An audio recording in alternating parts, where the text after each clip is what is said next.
Schola Aetii, Lesson 20, on Righteous Piety. To find the eyes of the gods divine look pleasing upon thee, you need to nurture two things: thankfulness to the gifts given, and taking responsibility for your life. If you follow these two, thou shalt find the spirits of the divines always look happy upon thee. When your day starts, welcome the new day, and thank the gods for gifting you this new day to live. When you go to rest, ask thy patron God to send a benevolent diamond to watch over you in sleep. When you wake from nightmares, pray to the God to guide you, finding its meaning. When you take a bath, hold your hand over the water in blessing, and pray to thy God that he may bless it so that you are cleansed by body, heart, and mind, to be worthy to stand in the presence of the gods hence.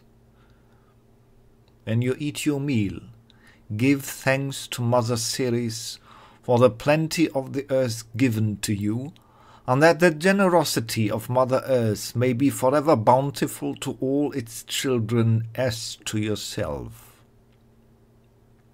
When you meet a good person, thank the gods for the gift given to you, and when you meet a person of evil will towards you, pray to the gods for the wisdom to deal with him righteously in a way, so that you in the confrontation shall not fall into the darkness like him. When justice and benevolence were done to you, thank the gods and ask that their light may shine on your benefactors. But if you committed an injustice yourself, do not seek out the gods to fix it for you, but take it upon yourself, and make it right by word and deed. For blessed look the gods upon him who makes his own flaws better, and takes his fortune into his hands. Regard that we are all souls divine, coming from the company of the gods, and their sole will is that we so remember to return to the realms divine at their side, from where we came, and that we being human are all in this together. So if you can, remind the other of his divine home, that he may not be lost. But remember also that you owe in this order: first, to the beloved twin soul gifted to be at your side from the times before the world was made. Second, to the gods for creating a sphere within the endless realm of chaos and death, where life and harmony might be developed by our doings. Third, to your parents who gave you life.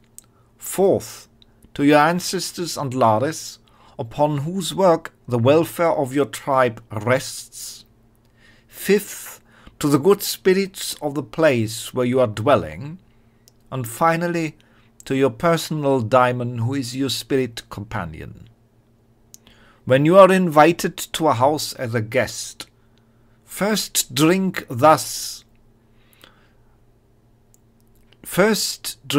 shall thus have three toasts and praises. First, to your beloved. Second, to your patron god. Third, to the benevolence and happy life of your host. When you leave as a guest, wish your host that the divines may pay him for the kindness of him, and when a guest leaves you, wish him that his path may be guided and protected by the gods of the roads. If you give offering at a sacred day, do neither be a miser nor spend above your means, for neither the miser nor the wasteful will find the gods pleased. Do not boast about your piety and your many sacrifices before others, but do not hide your allegiance to the living gods as if it was a shameful thing.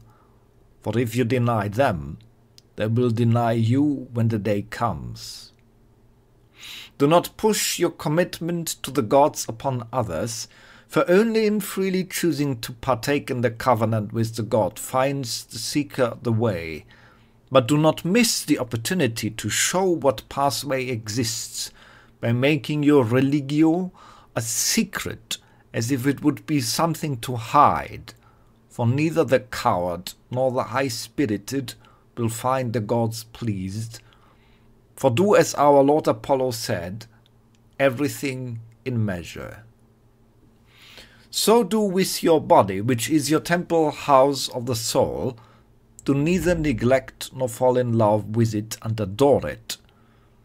True beauty done out of love is always sacred. For we fall in love with what is beautiful, as it reminds us of the beauty of the divine home from where the soul came, and when it lived among the gods.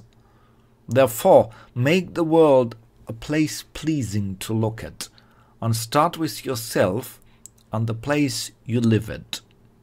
If something is to be done, demand of yourself to be the first to make a thing right, and do not demand of others more than you demand of yourself doing.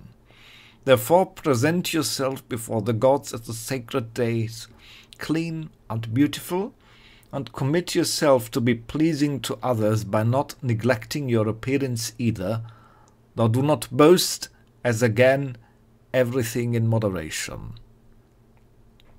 Do not fear the gods if you neglected your duties, for the divine is not envious nor vengeful, and the only punishment which the divine passes upon you is that your retreat from them is answered by them by retreating from you. For as the ancients wrote, only good cometh from the gods, and all ills man made themselves. When you pray, be there in spirits in your words, with love and gratefulness, for even the poor, having nothing but his devotion, will find the gods more pleased than the rich offering a plethora, but his mind is not with the gods.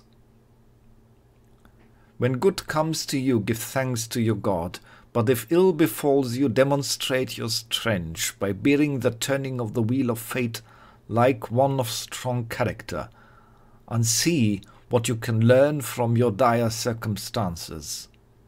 Let not hollow words come from your mouth which you do not mean, but let your actions speak for your character. An offering made by your craft, even if small, will find the gods more pleasing to you than anything large, merely bought by the riches of your money, for it is your dedication which shows your worth and the decisions you made. Do not let regret overburden you, for anything you decided was your choice, and it is not wise to let the past absorb you, but look into the present and the future, and let go of what dark transpired in the past. The righteous chooses his battles wisely. Know your limits and be sure a fight is worth it.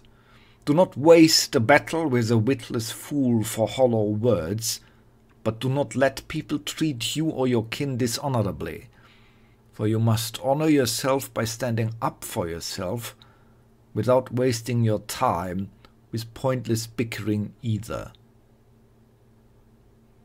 When some of your kin passes, give a sacrifice to the gods to help his passage, and remember him at your ancestor's shrine. Be moderate in grief, for giving yourself into grief over a suffering will not demonstrate strength of character. But do not deceive yourself over your feelings either, for that would be dishonest, for lying to yourself is the beginning of all darkness of the heart. Finally, learn and remember the words of the ancients and sages, for they knew what you may not know, just as you should care about what you leave behind for the generations to come. Do not punish yourself for negligence of any of these if you lost the past, but look forward to make it better in the future, for the gods do not respect those who grovel, nor those who boast about themselves. Living means forever learning, and in turn pass on to others what you have learned. Thus, in doing what is within your powers, you will always find the gods smiling upon you and welcoming you when your earthly journey ends.